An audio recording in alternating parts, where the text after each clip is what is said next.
Hello friends, welcome to our YouTube channel. Today we are going to discuss class 9th history chapter number 1, the French Revolution. This is the subtopic of this chapter, French society during the late 18th century. 18th century में जो French society थी उसके बारे में हम इसमें पढ़ने वाले हैं.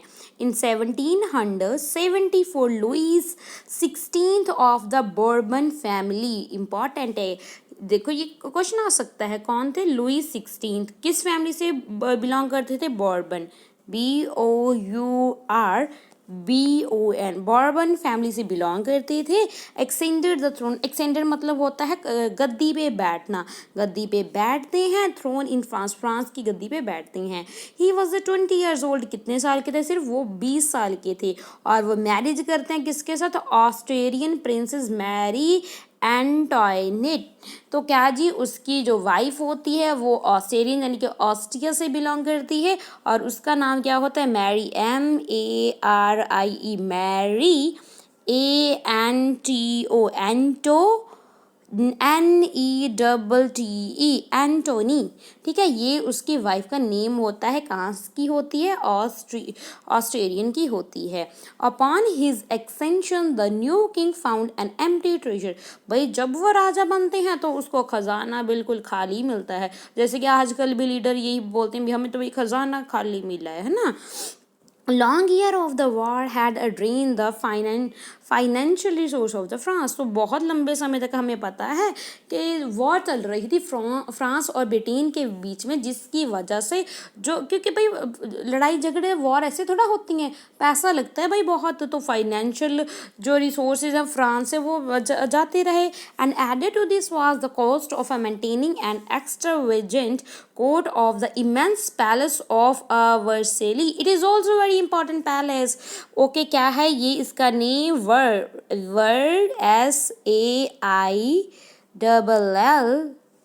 SAILLES, Versailles. ये होता है पैलेस. ये एक तो भाई खर्चा हो रहा है वॉर पे, और एक बहुत बड़ा होता है पैलेस जिसका नेम होता है वर्साइल, और इसके ऊपर भी बहुत खर्चा हो रहा था. Under Louis 16 France helped the 13 American colony to gain their independence from the common enemy Britain. तो क्या जी, तो ये ब्रिटेन है ना, ब्रिटेन ने लगभग ना पूरी दुनिया को एक तरह से कॉलोनी बनाया हुआ था. तो जो क्वीन लुईस है ना, वो फ्रांस हेल्प कर रहा था. 13 अमेरिकन कॉलोनी, कितनी थी? 13 अमेरिकन कॉलोनी थी, उनको पैसे दे रहा था ताकि वो इंडिपेंडेंस हो सके. क्योंकि उनका जो एनिमी है ना, कॉमन है. कौन सा एनिमी है उनका? ब्रिटेन. फ्रांस का एनिमी क्यों है? क्योंकि उनके साथ तो वॉर चल रही थी. ठीक है, बहुत लंबी वॉर चल रही थी फ्रांस एंड ब्रिटेन के बीच में, और उधर से ब्रिटेन ने कॉलोनीज भी बनाया हुआ था अमेरिका को. तो इसीलिए जो फ्रांस है वो ये अमेरिका को पैसे दे रहा था इंडिपेंडेंस होने के लिए.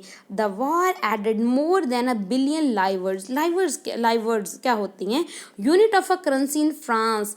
Discontinue in 1794. डिसकंटिन्यू यानी कि ये जैसे हमारे रुपीज़ होते हैं ना, वैसे ही लिवरे बोलते हैं इसको. लिवरे प्रोनाउंसिएशन होगी may be, I have mistake, शायद ये भी हो सकता है ना. तो ये करेंसी थी फ्रांस की, और इसको डिसकंटिन्यू कर दिया गया था 1794 में, to a date that had already risen to more than 2 billion leverage. ठीक है, तो ये वॉर में मतलब बहुत ज़्यादा खर्चा हो रहा था, बहुत ज़्यादा इकोनॉमी वीक जा रही थी. आप सिंपल लैंग्वेज में ये समझ लो. Lenders who gave the state credit, जो लेंडर्स होते थे जो स्टेट को क्रेडिट देते थे, now began to charge 10% interest on loan. तो ये जो लेंडर्स होते थे, अब भाई अगर इंटरेस्ट लेना है तो वो कितना कर रहे हैं? 10% लोन पे, 10% लोन पे इंटरेस्ट लगा रहे थे वो. So the France government was obliged to spend an increasing percentage of this budget on interest payment alone. तो भाई ये इतना परसेंटेज बढ़ गया, भाई कौन पे करेगा इतना? To meet its regular expenses such as the cost of maintaining an army. तो अब भाई इतने खर्चे हैं, क्या क्या खर्चे हैं भाई? उसको मेंटेन करनी है आर्मी कोर्ट को मेंटेन करना है, गवर्नमेंट के ऑफिसेस चलाने हैं, यूनिवर्सिटीज़ चलानी है। स्टेट तो क्या है जी, the state was force to increase taxes. तो इसके लिए भाई पैसा चाहिए, और पैसा कैसे आएगा, टैक्स के ज़रिए आएगा। तो अब टैक्स पहले भी लगाए गए थे, अब भाई ये इनको अब ज़रूरत ज़्यादा है, तो भाई ये क्या करेंगे, ये इन्होंने टैक्स की बढ़ोतरी कर दी। Yet even this measure would not have sufficed. French society in the 18th century was divided into 3 states. तो ये आपको ना थोड़ा सा सोशल स्ट्रक्चर समझना होगा फ्रांस का। तो 18th सेंचुरी में जो फ्रांस की सोसाइटी थी वो 3 स्टेट में डिवाइड हुई थी। ओके, कितने स्टेट में, 3 स्टेट में डिवाइड हुई थी फ्रांस की society. Only member of the third state page tax. तो उसमें देखो जी 3 स्टेट थी, और सिर्फ जो थर्ड स्टेट थी वही टैक्स पे करती थी। तो इनके बारे में भी मैं आपको बता दूं, ये देख सकते हो फिगर में यहाँ पे। फर्स्ट स्टेट थी, फर्स्ट स्टेट में कौन कौन आते थे, क्लर्जी आ जाते थे, जिसमें पादरी होते हैं, पंडित वगैरह होते हैं ना। तो सेकंड स्टेट में होते हैं नोबेलिटी, नोबेलिटी में जैसे किंग, क्वीन, ये यानी कि अरिस्टोक्रेट आ जाते हैं। और थर्ड स्टेट में भी, थर्ड स्टेट को भी 3 पार्ट्स में आगे डिवाइड किया गया है, सब डिवीजन बोल सकती हैं। तो ये देखो भाई, ये दोनों तो नहीं देती टैक्स, ठीक है, ये तो नहीं देती टैक्स, और टैक्स पे करना पड़ता है इनको। ओके, और ये थर्ड स्टेट क्या है, ये भी 3 पार्ट्स में डिवाइड की गई है। तो फर्स्ट में कौन कौन से आ जाते हैं, big businessman, merchant, court official and lawyer, ये आ जाते हैं। और सेकंड पे आ जाते हैं पीजेंट्स एंड आर्टिशन, और थर्ड में आ जाते हैं small peasants, landless labour and servants, ये थर्ड स्टेट में आ जाते हैं ये, ठीक है। और इनके ये सब डिविजन्स हैं, आपको समझ में आ गया होगा। ये third state some were rich and other poor, तो रिच एंड पुअर भी आ जाते हैं, ठीक है। तो ये आ जाते हैं, तो ये समझ में आया 3 स्टेट थी, कौन कौन सी थी, आपको समझ में आ गया होगा। The society of the state was a part of the federal system that dated back to the Middle Ages. The term old regime is usually used to describe the society and institution of the France before 1789। तो क्या ये जो state वाली जो society थी, ये ना feudal system का पार्ट थी। कब, मिडल एजेस में। ये जो ओल्ड रिजाइम है ना, ये जो टर्म है ओल्ड रिजाइम, ये यूज़ की जाती थी डिस्क्राइब करने के लिए एक सोसाइटी को, इंस्टीट्यूशन को, जो फ्रांस के थे। कब, 1789 से पहले ओल्ड रिजाइम वर्ड यूज़ किया जाता था। तो फिगर 2 हमने देख ली है, इसमें बताया गया है सिस्टम है जो स्टेट का, वो बताया गया है जो ऑर्गेनाइज की गई थी। Pigeon made up about 90% of the population. तो ज़्यादातर जो पॉपुलेशन थी वो कितनी थी, 90% जो पॉपुलेशन थी वो थे पिजन से, फार्मर थे, खेती करते थे। However only a small number of the on land they cultivate, मगर 90% लोग थे जो पीजेंट थे, यानी कि खेती करते थे, ज़्यादा आबादी उनकी थी, मगर उनके पास जो लैंड है ना, लैंड जिनके ऊपर खेती करते हैं, वो उनके पास बहुत कम थी। About 60% of the land was owned by the noble. तो 100 में से 60% जो लैंड थी, ज़मीन थी, वो तो जो नोबल्स थे, चर्च थे और रिच मर्चेंट हैं उनके पास थी। ओके, एंड थर्ड स्टेट के थे, ठीक है। The member of the first 2 state, जो मेंबर थे फर्स्ट 2 स्टेट के, कौन कौन से, नोबेल्स एंड क्लर्जी। और at this clergy and nobility enjoyed certain privileges by the birth.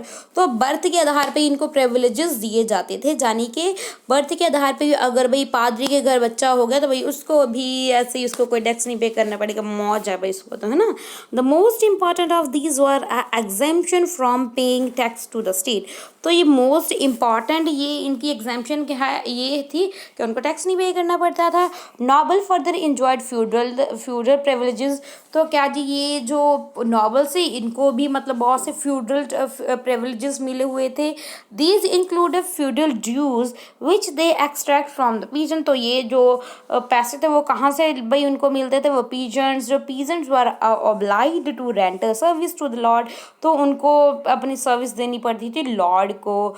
To work in his house, उनके घर में काम करना पड़ता था, उनके फील्ड में काम करना पड़ता था, उनकी आर्मी में सर्व करना पड़ता था, और बिल्डिंग के और रोड्स के कंस्ट्रक्शन पे उनको पार्टिसिपेट करना पड़ता था। the church to extract to share the tax called tithes tithes from the pigeon। तो pigeon से ना भाई देखो गरीब को तो ना चारों ओर से मार ही है ना। तो ये चर्च थे वो भी टीथेस मतलब 10th पार्ट है ना, तो 10th पार्ट लेते थे उनकी प्रोडक्शन का। And all the member of the third state had to pay the tax to the state. तो क्या जी स्टेट को भी पे करना है। तो जिसमें वो डायरेक्ट टैक्स था जिसको टैलीज बोला जाता है, टाइलेज, and the number of the indirect tax which were levied and article of the everyday consumption like assault और टैबैको। तो भाई ये और सामान ये अलग से देना पड़ता था, और ये जो सामान कोई भी एवरीडे यूज़ करती हैं उसके ऊपर भी टैक्स लगता था। The burden of the financing activity of the state through tax was borne by the third state alone. यानी कि जो टैक्स के जितने भी पैसे इकट्ठे होते थे ये कहाँ से आते थे, ये सिर्फ देता था थर्ड स्टेट के आते थे। तो क्लर्जी का मतलब पता है आपको, क्लर्जी था group of person invest in the special function of the church, जो चर्च के फंक्शन करते थे, चर्च में वर्क करते थे। टीथेस क्या होता है, ये tax levied by the church, ये टैक्स लेती थी चर्च लेती थी, और ये 1/10 पार्ट होता था एग्रीकल्चर प्रोडक्शन का। पहले क्या होता है, ये a tax to be paid directly to the state, ये वो टैक्स था जो स्टेट को डायरेक्टली पे करना पड़ता था थर्ड स्टेट को।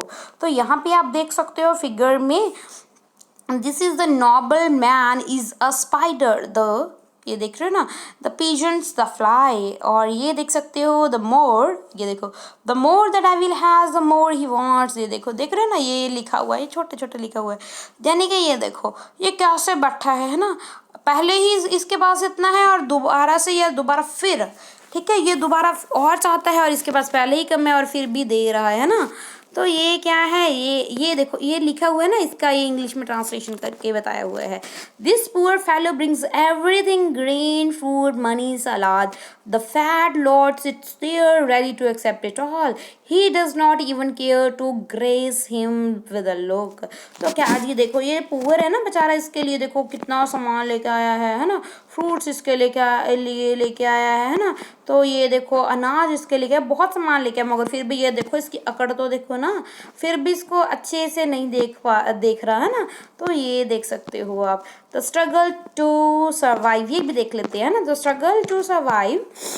The population of France rose from about 23 million in 1715 to 28 million in 1789। तो बहुत देखो जी 23 मिलियन थी, देखो जी 1715 में जो फ्रांस की पॉपुलेशन थी वो थी 23 मिलियन, और जब 1789 में ये बढ़कर कितनी हो गई है, 28 मिलियन हो गई है, ठीक है। तो ये देखो थोड़े से समय में बहुत ज़्यादा बढ़ गई थी ना ये जनसंख्या।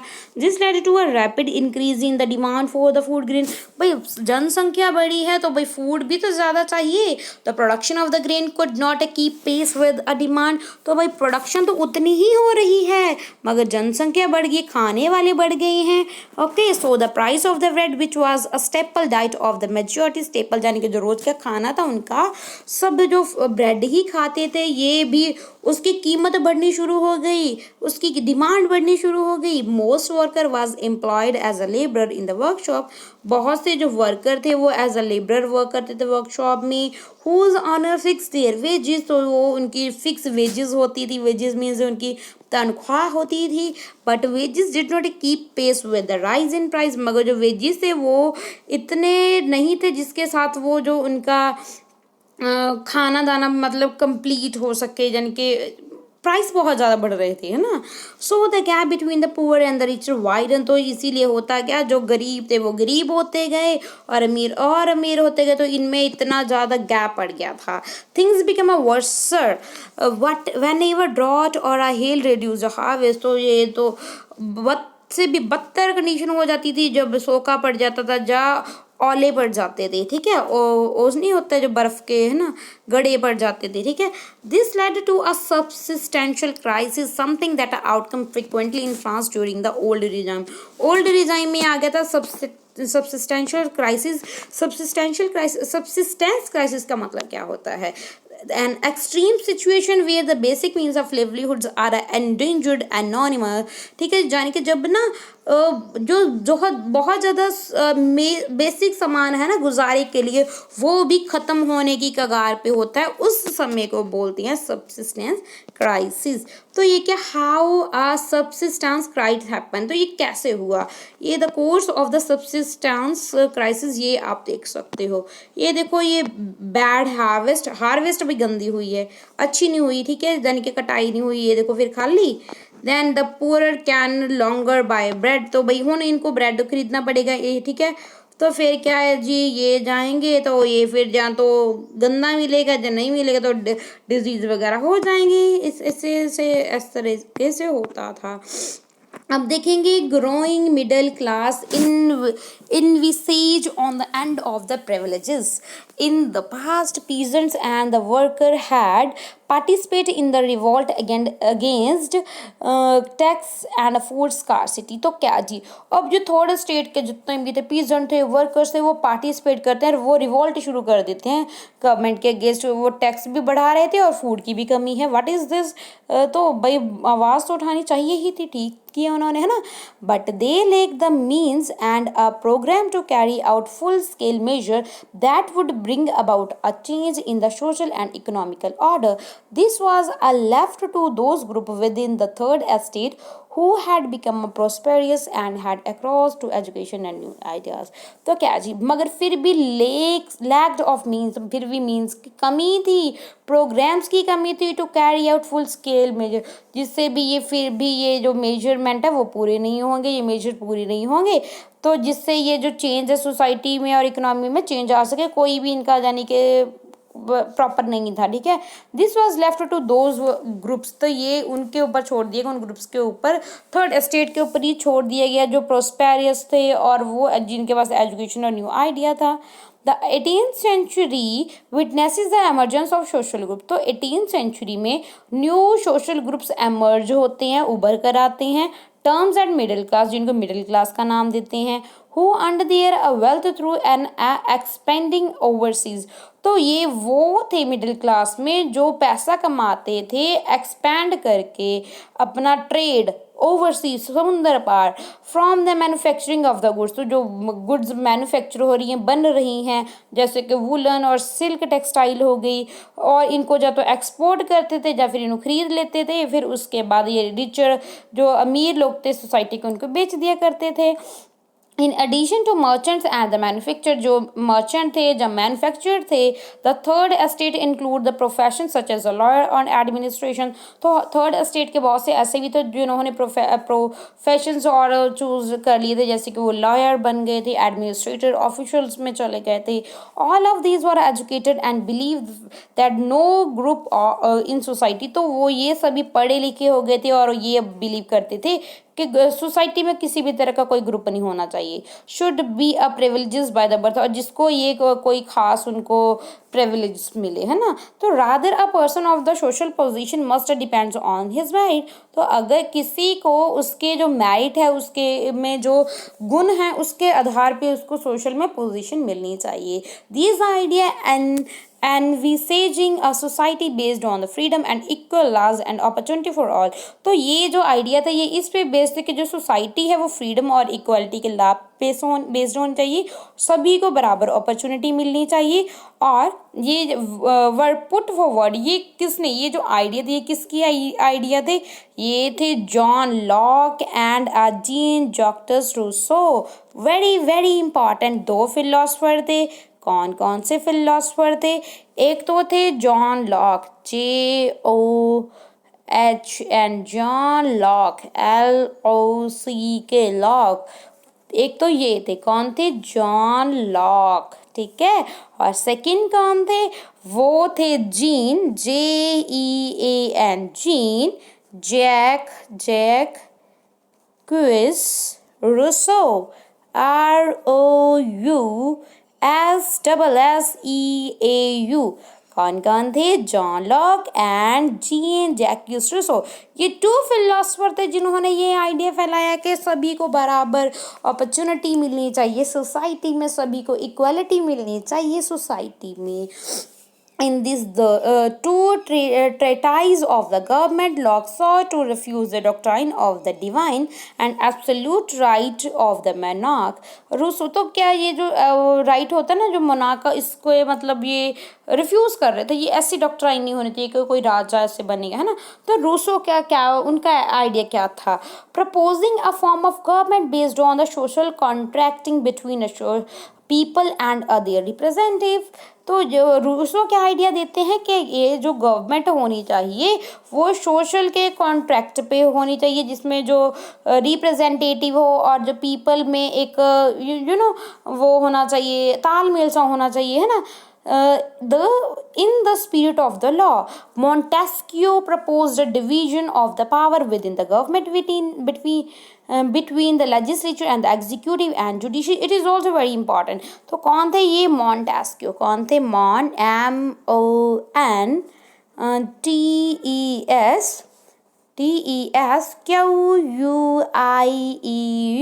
मॉन्टेस्क्यू का आइडिया क्या था? इनके अकॉर्डिंग हमें क्या करना चाहिए? मॉन्टेस्क्यू के अकॉर्डिंग 3 पार्ट्स में जो पावर है ना, किसी एक बंदे के हाथ में नहीं देनी, हमने 3 स्टेट बनानी है, तो 3 पार्ट्स बनानी है जी, पावर देनी है, डिस्ट्रीब्यूट करनी है। एक तो होंगे लेजिस्लेचर, एक होंगे एग्जीक्यूटिव और एक होगी जुडिशरी। इस तरीके से हम पावर को डिवाइड कर देंगे। ओके, तो ये किसका आइडिया था? ये मॉन्टेस्क्यू का आइडिया था। The model of the government was put into the force in the USA after the 13 colony declare the independence from Britain. तो भाई अब क्या हो गया? तो ये मॉडल ऑफ गवर्नमेंट है ना, ये फोर्स में लेके आए यूएसए में। जब ये 13 कॉलोनीज थी, ये इन्होंने इंडिपेंडेंस डिक्लेयर कर दी कि वो ब्रिटेन से अब आज़ाद हैं। The African Constitution and its guarantee of the individual rights was an important example for a political thinkers in France। तो ये जब वो आज़ाद हो सकते हैं तो हम भी आज़ाद हो सकते हैं। तो पॉलिटिकल थिंकर्स होते हैं फ्रांस के, वो उसकी एग्जाम्पल ले लेते हैं, इंडिविजुअल राइट्स की मतलब इम्पोर्टेंस देते हैं। The idea of these philosophers were discussed intensively in saloons, coffee houses and spread among the people through books and newspapers। तो ये जो आइडियाज़ हैं फिलोसफर के, वो डिस्कस किए जाने लगे, जैसे कि सैलून्स में, कॉफ़ी हाउसेस में और बुक्स में और न्यूज़पेपर के ज़रिए भी लोगों में ये सभी आइडिया स्प्रेड हो जाते हैं। These were frequently read aloud in groups। तो क्या जी इनको पढ़ा भी जाता था ग्रुप में, for the benefit of those who could not read and right. तो ये क्यों पढ़ा जाता था लाउडली ग्रुप में? ताकि जिनको नहीं पता ना, जिनको पढ़ना लिखना नहीं आता, वो भी इसको सुने और समझें। The news that Louis 16 plan to impose further taxes to be able to meet the expenses of the state generated anger and a protest against the system of the privileges. तो क्या जी जब ये टैक्स बढ़ाने की बात सुनी ना Louis की, तो भाई उन्होंने अपना गुस्सा प्रोटेस्ट इस स्टेट प्रिविलेजेस पे दिखाना शुरू कर दिया। तो ये देखेंगे, सोर्स भी पढ़ लेती हैं, है ना। Account of a lived experience in the old regime, ये George Danton who later became active revolutionary politics।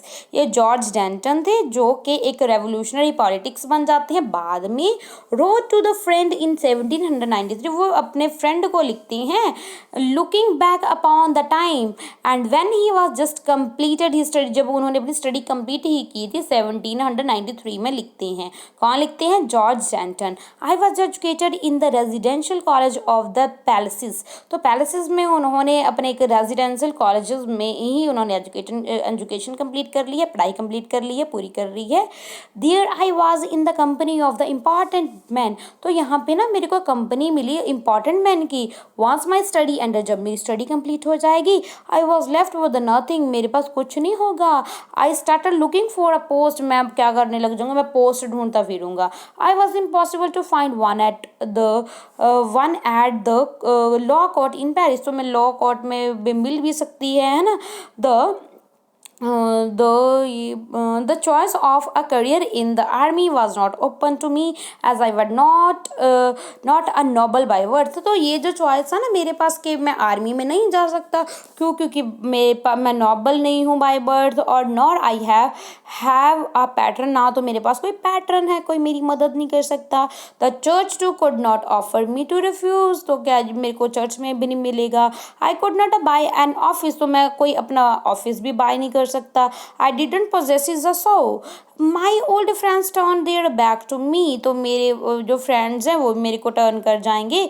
The system has provided us with an education without a however offering a field where our talents could be utilise. तो हमारा ये जो field है ना, तो हमें talent तो है मगर कैसे इसको यूटिलाइज करना है ये मतलब दिखाने का मौका नहीं दे रहा. ओके. तो ये सेकंड क्या लिखते हैं, an English man Arthur Young traveled through France during the year from 1787 to 1789. wrote detailed description of his journey. वो जर्नी बताती हैं इस डिस्क्रिप्शन के जरिए. तो वो क्या बोलते हैं, क्या देखा उन्होंने.